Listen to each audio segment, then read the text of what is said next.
research evidence papers will be followed by policy briefs. We will write a research evidence paper for Kenya, a research evidence paper for Uganda, and then we will even write a comparative evidence paper.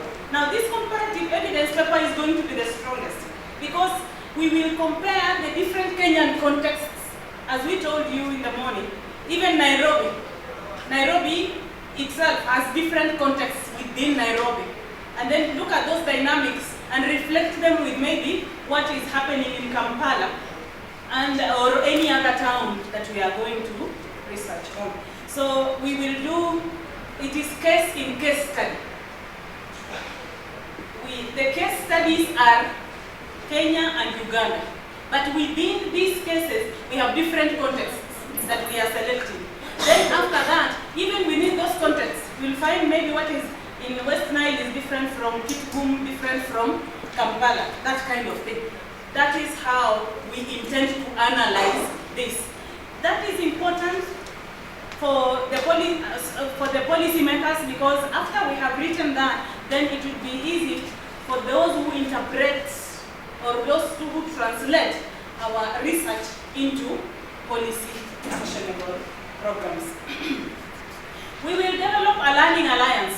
A learning alliance whereby stakeholders like you who are interacting with us, we shall put you, we shall develop a curriculum and we will learn. We will pick particular people with specific information to write maybe 2 to 3 page papers and also share information so that we learn from one another. Exchange of knowledge. We will also have we will also finally have an international conference where we shall share knowledge from different countries. We intend to make this a very big conference. And with the advice of IGAD, it will coincide with the Ministerial Council so that they can also get to hear even a day of what we have been doing. And because meanwhile, Moses is informing them what we are doing because we are involved with him and we are moving together and all along the way. We'll finally have an end-line survey. As I've already mentioned, the outputs, as we have talked. We have baseline reports, we have the Inception reports. After this, we have our rapporteurs here who will give us a report and we shall refine it and share it. We will develop fact sheets so that the fact sheets can be, because policymakers don't have so much time to read a lot of reports. Maybe our report will be 20 pages. We can have a 1 or 2 page fact sheet for the policymakers. We will also tell them what works, what doesn't work, and why. We will also have financial reports as outputs. The communication strategy. We may not have time to go through that. I don't know if we shall, but we have a communication strategy. We have a project flyer which we have already shared with you that summarizes the research, what we are going to do, and the expected impact. I'm already presenting to you the theory of change. We are having videos which will tell this story. They will have the journey.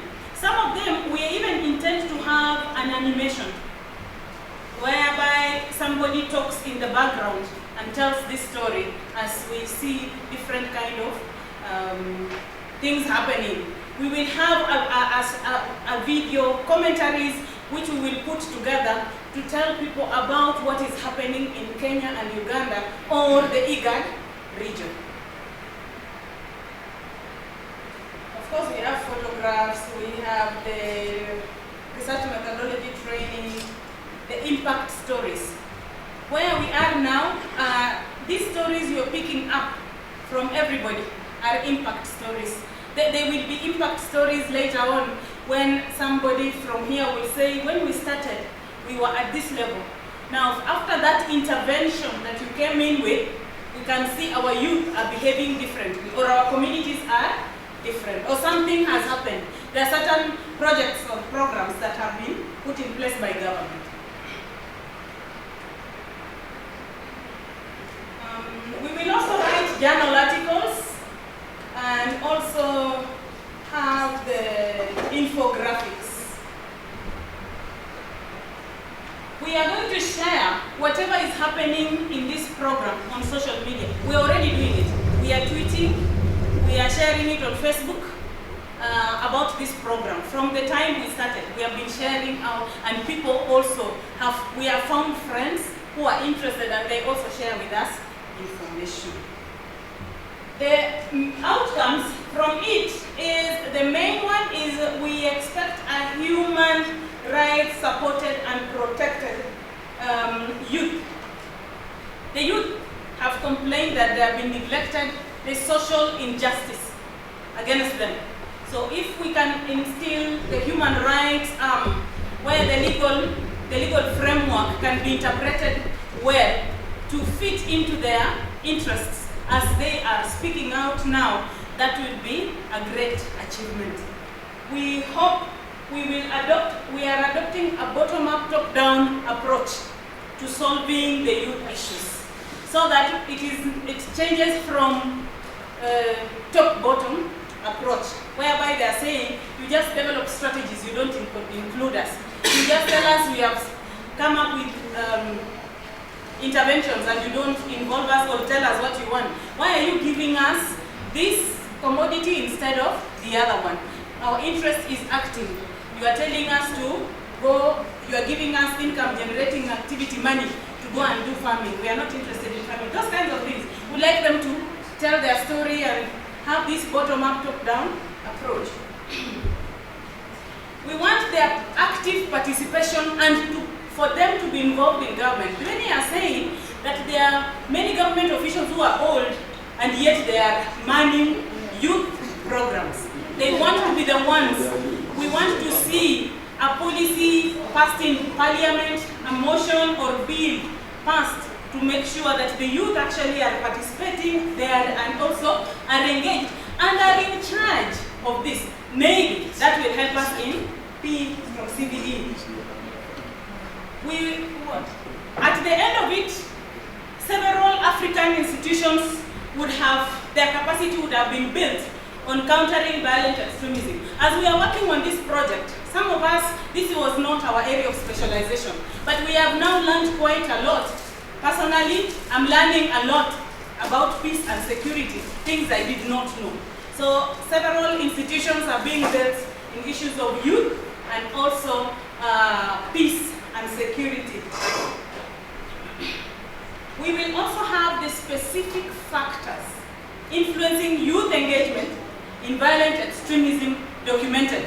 Because as we have said, most of it is from media, most of it is what has been written by the Hedaya Center, which may not necessarily be applying to us in the African context.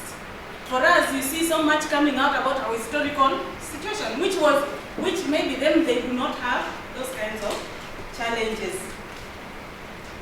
We are hoping to make communities and government institutions aware of this violent extremism and how to counter it. We are seeing even from our preliminary findings that some of the government officials and even the communities do not know that this is leading to radicalization or violent extremism. So awareness is a very important factor. We are just complaining when it has happened, but we do not even know the early warning signs and how to counter it at that particular level, even at the family level.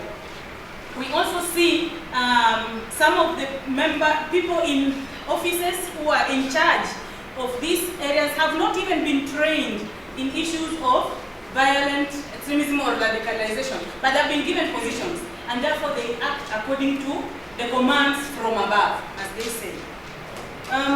We will use ICT, and we will strengthen multilateral collaboration like with all of you. We are now going to have collaborations and interact at different levels.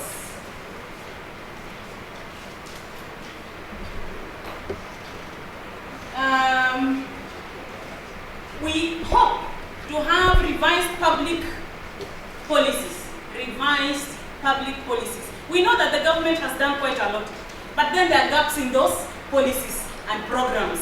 So we are hoping that after this awareness, after what we will go through, after the reports that we will give, then we shall have some of them being revised openly, and maybe will be brought on board to advise.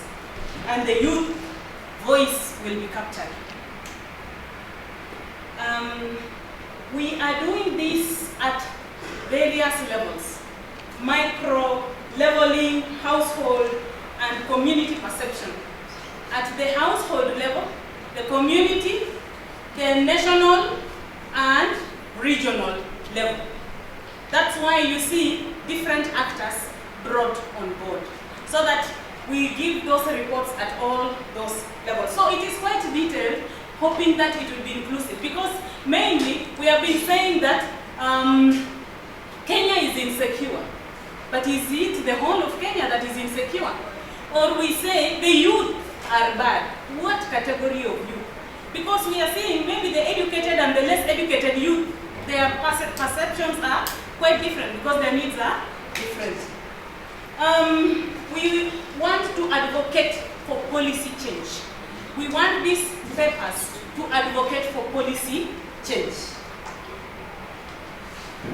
At the end of it, we are looking for a holistic and integrated approach adopted by preventing and countering violent extremism stakeholders in examining, understanding, addressing the challenges facing youth in PCVE in different contexts for violent-free youth population of the IGAD region.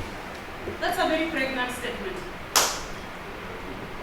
Holistic and integrated approach to be adopted by various stakeholders in examining, understanding, and addressing issues of preventing and countering violent extremism that are facing youth. And as we said repeatedly, these youth do not exist in a vacuum. They have families. So we are also talking about the intergenerational gap.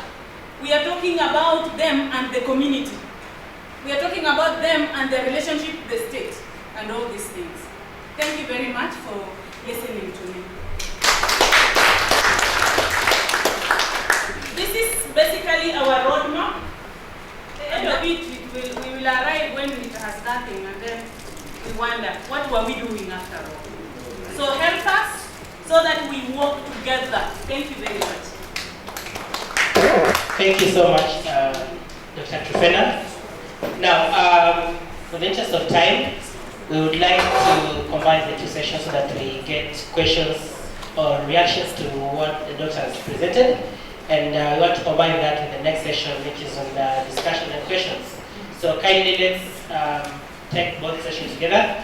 We react to what the doctor has presented to us, and then add in times if you want to redefine project timelines, if you have questions on the same or suggestions. As I said this morning, it's unfortunate that Professor in his presentation this morning, he was not able to go up to the second year and the third year details.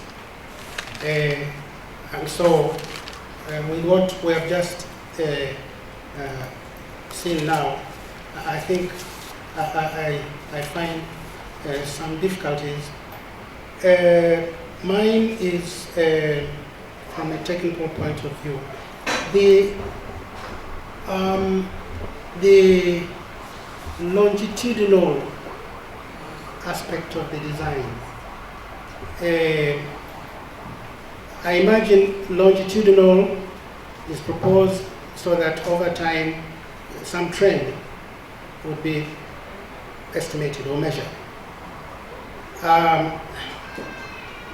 And longitudinal, as was also explained, would mean that the units that will be interviewed would be visited several times.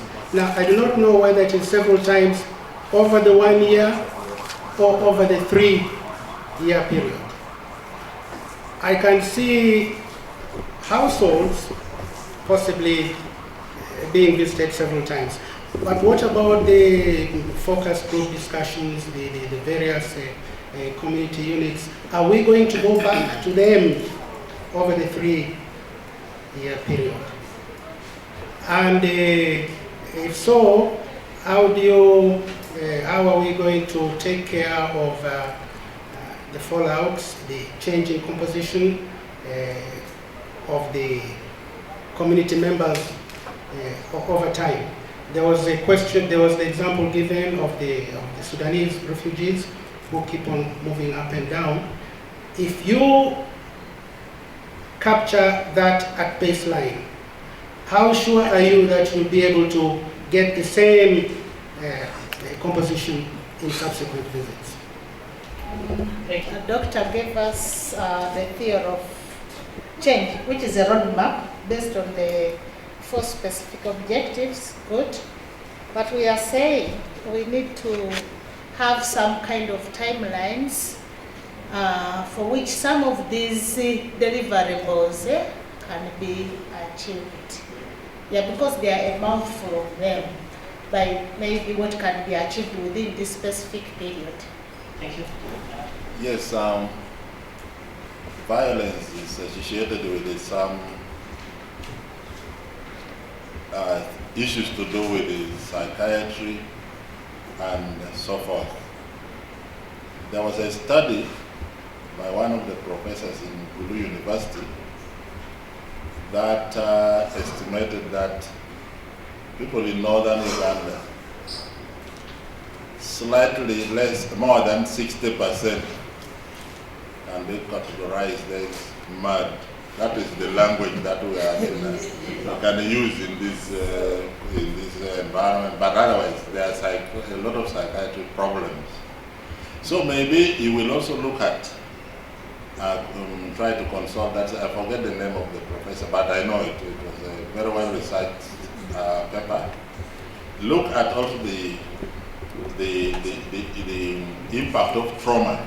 Most of these youth and even adults have been subjected to, and relate that to violence, because I think we cannot ignore that fact. Me, I come from northern Uganda. As one person said in the morning, if you say stupid, maybe the next thing is, I will jump twice before, and then you are down. So it's very, very important to factor the issue of trauma, the extent to which the population in northern Uganda have been subjected to, as can cause problems or relationship with violence. If you are going to have some meaningful product out of the zones you made, you need to understand, in my view, the history of conflict in those zones. In any case, why are those zones?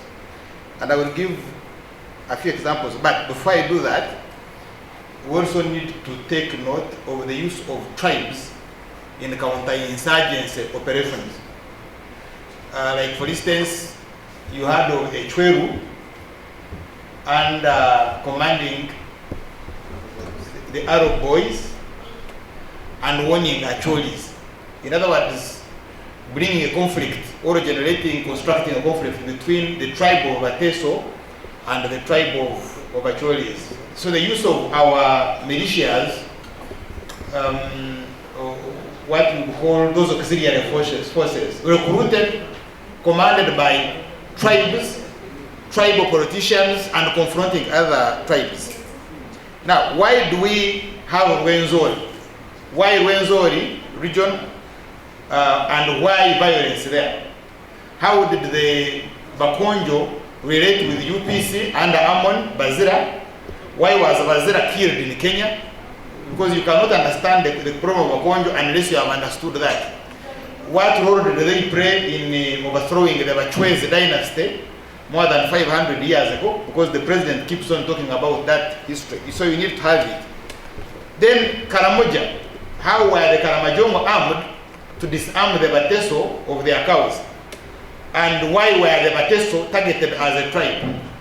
Why were they recruited in UNRA under Special Forces of James of Ogora, Kano Gore? How did they become UPA of Peter Wotai? Because it became a rebel group, and it was a tribal rebel group. From government special forces to a rebel group of UPA and Peter Wotai, and now Arrow Boys, which is a militia of the state. But the same group, but it's already disarmed. It's disarmed of their cows. It's been dispersed. Even their land is under threat. And then the same Karamajong, you gave guns to disarm the Bateso, you again move on it, and it's now part of your achievements. We defeated UPA and the Bateso, and we have disarmed the Karamajong. Now, and when you disarm them, they are losing their cows to cattle rustling, but above all, their land has minerals. So they again must be dispersed. And they were a militia yesterday. They are organized as villagers and armed in means of violence. So what future do you have out of it? More especially if they are to ally with other tribes. And then lastly, what is the history of West Nile which you have picked? Because initially, West Nile as a region had the presidency under Idi Amin. West Nile was overthrown by Tanzania with UNRA, Chikos Marum and Foronasa, and then you had massacres there. I forget the name of the Ombachi massacres. Now the same West Nile becomes a rebel, joins UNRA of Basil Okero and Tito Okero under Aminonzi and overthrow Obote. Now in Mbarara we were calling them Anyanya, and the song was Sinadora, Sinadora, Anyanya. I am very poor, I am very broke because they have Anyanya around. So we associate our poverty with Anyanya. And we looked at Anyanyas as a tribe, as a group of people, as a local group, but they fought Obote. Now, the same Anyanyas who fought Obote come with Moses Ali. He wants to be president, he's put in Ruzira.